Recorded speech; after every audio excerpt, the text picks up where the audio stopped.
Hello friends, welcome back to your own channel Beginners Point, and here Shruti with you, and today we'll see class 10th chapter 4th of subject polity. So we'll start from this point, that is political parties and candidates in election make appeal to caste sentiment to muster support. Support बटोरने के लिए या लोगों के votes पाने के लिए political parties और कैंडिडेट्स जो थे इलेक्शन में वो कास्ट सेंटिमेंट को अपील कर रहे थे। सेंटिमेंट मतलब कास्ट का ओपिनियन जान रहे थे, क्या उनके ओपिनियन है, किस तरह से उनकी विचार धारणा क्या है किसी चीज को लेके, उसकी कोशिश कर रहे थे। Some political parties are known to favour some caste. कुछ पॉलिटिकल पार्टीज जो है वो किसी एक पर्टिकुलर कास्ट को फेवर कर रही थी।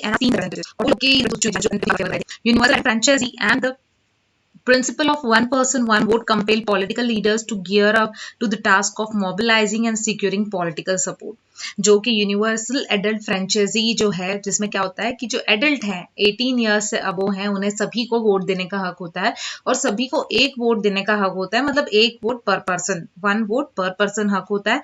तो अब ये वोट्स को कैसे कलेक्ट करो, क्योंकि अगर कोई समाज है, सपोज मैं इलेक्शंस में खड़ी हूँ और मेरी समाज में सपोज कह सकते हैं कि 2 लाख लोग हैं, मेरी समाज में छोटी समाज है 2 लाख लोग हैं, तो वो 2 लाख तो पर पर्सन मैं उनको जीत लूंगी या उन्हें कह लूंगी कि मुझे वोट दे दें, लेकिन बाकी लोगों का क्या, मतलब सिर्फ 2 लाख इनफ है क्या मुझे जीतने के लिए? नहीं।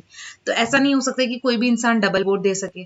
तो मुझे 2 लाख के मतलब अबाव भी वोट्स कलेक्ट करने हैं, मुझे कहीं ना कहीं से और वोट्स को एक्वायर करना है। तो उसके लिए मुझे लोगों को जाकर मिलना होगा या पब्लिसिटी अपने इसकी करनी होगी। तो वो चीज जो थी यहाँ पर पॉलिटिकल लीडर्स जो थे वो अपने आप को गियर अप कर रहे थे, हर जगह मोबिलाइज, मतलब उनको टास्क मिला था कि हर जगह घूमना है। मोबिलाइज मतलब हर जगह जाकर सिक्योर करना है, मतलब पॉलिटिकल सपोर्ट उन्हें जितना ज्यादा मिले उतना अच्छा है, ये कोशिश कर रहे थे। It also brought new consciousness among the people of caste that were hitherto treated as inferior and low। और ये जो था ये न्यू एक कह सकते हैं कि कॉन्शियसनेस था उनके अंदर, या उन लोगों को लग रहा था अमंग द पीपल्स के बीच में जो कास्ट के हैं, मतलब कास्ट को लेकर बोल सकते हैं, वो लोगों को एक ये था कि किस तरह से उन्हें इन लोगों से जीतना है या किस तरह से वो इन चीजों को जीत सकते हैं, या लोगों की जो कह सकते हैं कि इच्छा है उन्हें पूरी करना है। तो एक न्यू कॉन्शियसनेस जो था वो लोगों के बीच में हो रहा था कास्ट को लेकर, और उसे वो इंफीरियर और लो मान रहे थे। Focus on caste in politics, और जो पॉलिटिक्स को लेकर जो कास्ट के अंदर फोकस था, can sometimes give an impression that elections are all about caste and nothing else. और ये जो चीजें थी कि कास्ट वाले लोग जो है पॉलिटिक्स को किस तरह से देख रहे थे, तो एक इस तरह का इंप्रेशन लग रहा था जैसे इलेक्शंस जो है सिर्फ कास्ट ही है, कास्ट को लेकर ही सब कुछ है, उसके अलावा और कुछ भी नहीं है, ऐसा लगने लगा था। This is far from true, और ये बहुत कुछ सही भी था। Just consider this, no parliamentary constituency in the country has a clear majority of one single caste। कोई भी पार्लियामेंट्री कॉन्स्टिट्यूएंसी जो थी कंट्री में, उनके पास में clear majority one single caste की थी, मतलब नहीं थी। So every candidate and party needs to win the confidence of more than one caste and community to win election. जैसा कि मैंने आपको बताया कि पर्टिकुलर हर इंसान वहां खड़ा हुआ है और हर डिफरेंट कास्ट से आया है, जो ये रिप्रेजेंटेटिव है, इलेक्शंस में खड़ा हुआ कैंडिडेट है। अब वो क्या सोचेगा कि उसकी पूरी कास्ट के वोट्स तो उसे मिल ही रहे हैं, लेकिन क्या उससे उसके जीतने के लिए उतने वोट्स काफी हैं, इनफ है? नहीं। तो उसे और ज्यादा वोट्स को एक्वायर करने के लिए अपनी कास्ट के बाहर भी अपने आप को प्रूफ करना होगा, ताकि अपनी कास्ट के बाहर के लोगों से भी उसे वोट मिल सके, वो इलेक्शंस विन कर सके या जीत सके। No party wins the votes of all the voters of caste और कम्युनिटी। कोई भी पार्टी ऐसी नहीं थी कि वो वोट पूरे जीत सके, पूरे वोटर्स के ऑफ कास्ट और कम्युनिटी, मतलब कोई पर्टिकुलर। और ये भी है कि अगर मेरे कास्ट में 2 लाख लोग हैं तो क्या पूरे के पूरे 2 लाख मुझे वोट देंगे? मान के मैं ये चलती हूँ, लेकिन जरूरी नहीं है कि पूरे 2 लाख लोग आपके ही फेवर में हों या आपको ही वोट दें। When people say that a caste is a vote bank of one party, it usually means that the large proportion of the voters from the caste vote for a party।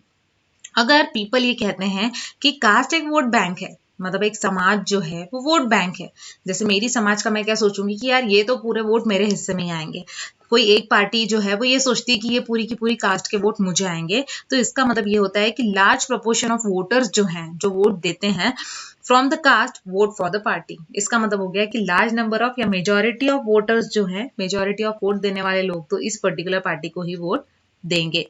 Many political parties में put up candidates from the same caste. बहुत सारे political parties तो क्या करती है कि candidates ही same caste से लेती हैं if that caste is believe to be dominate to electorate in particular constituency. और वो जब कास्ट जो है उसे ये बिलीव किया जाता है कि वो डोमिनेट करेगी इलेक्टोरेट को पर्टिकुलर कॉन्स्टिट्यूएंसी में। कुछ वोटर्स जो हैं have more than one candidate from their caste. कुछ वोटर्स ऐसे होते हैं जिनमें अब दो कास्ट, जैसे एक ही कास्ट है और मेरी कास्ट में ही, जैसे मैंने कहा कि 2 लाख लोग हैं मेरी कास्ट में और वो 2 लोग मुझे ही वोट देंगे, लेकिन अगर उसी कास्ट से कोई और भी बंदा मेरे अलावा कोई और भी खड़ा हुआ है तो डेफिनेटली वोट्स जो हैं वो आपके क्या हो जाएंगे, डिवाइड हो जाएंगे।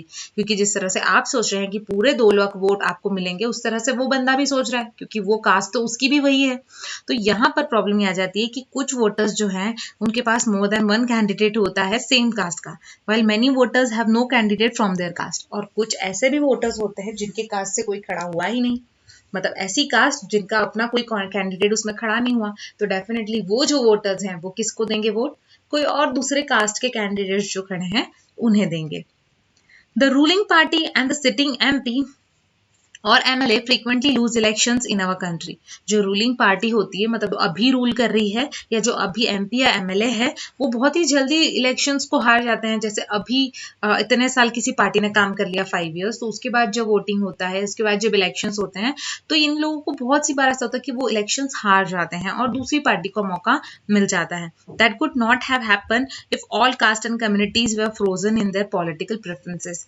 और ये चीज नहीं होगी अगर सारी की सारी कास्ट और कम्युनिटीज जो हैं वो जम जाए या फ्रोजन हो जाए उनके पॉलिटिकल प्रेफरेंसेस पे। मतलब अगर कम्युनिटीज क्या होती हैं कि यार ये मेरे कास्ट का है तो मुझे तो इसी को देना है, मतलब वो अड़ जाते हैं कि वो उसी को वोट देंगे। ये चीज गलत है। अगर आपको लगता है कि ये जो पार्टी अभी रूल कर रही है ये बहुत अच्छे से काम कर रही है, तो आप अपनी कास्ट को या अपने कैंडिडेट को मत सोचो। अगली बार जब इलेक्शंस हो और अगर आपको लगता है कि आपका कैंडिडेट ये रूलिंग पार्टी से अच्छा काम नहीं कर सकता, तो आप उस रूलिंग पार्टी को ही जिताएं, भले वो किसी भी कास्ट का उसमें कैंडिडेट खड़ा हो। Clearly while caste matters in electoral politics, clearly कहा जाता है कि कास्ट जो है वो मैटर करता है इलेक्टोरल पॉलिटिक्स में। So do many other factors, लेकिन जैसे अदर फैक्टर्स है वैसे कास्ट भी उतना ही इंपॉर्टेंट है। The voters have strong attachment to political parties which is often stronger than their attachment to their caste और community.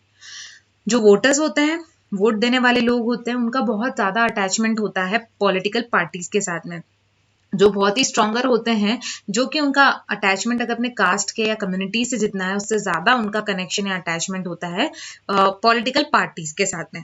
People with in the same caste और community have different interest depending on their economic condition. अब एक ही caste के अंदर अगर बहुत सारे लोग हैं तो क्या सबकी सोच एक जैसी होगी? नहीं होगी।